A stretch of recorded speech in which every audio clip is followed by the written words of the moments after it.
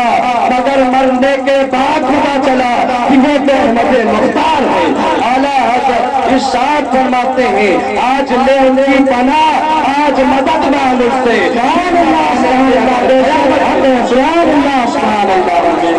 قیامت میں مان گئے۔ محترم حضرات، ابو لہب کہتا ہے مجھے 6 دن عذاب ہوتا تھا اور 7ویں دن پیر کے دن میرے عذاب میں تخفیف ہو جاتی تھی۔ آپ ذرا اندازہ لگائیں جب ایک کافر خوشی منائے تو اس کے عذاب میں تخفیف ہو جائے اور اس کے ہاتھ کی انگلی سے شہد اور دودھ کے دھارے جاری ہو جائیں۔ اب ذرا اندازہ لگائیں ایک اگر مسلمان سنی شہید العقیدہ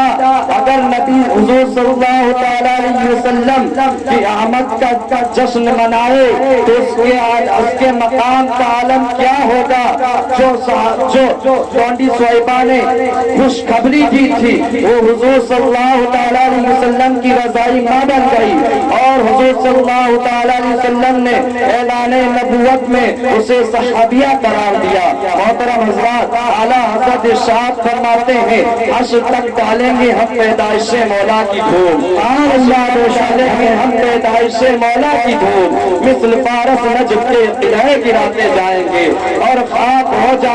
عدو جل کر مگر ہم تو رضا، خاک ہو جائیں عدو جل کر مگر ہم تو رضا، دم میں جب تک دم ہے ذکر ان کا سناتے جائیں۔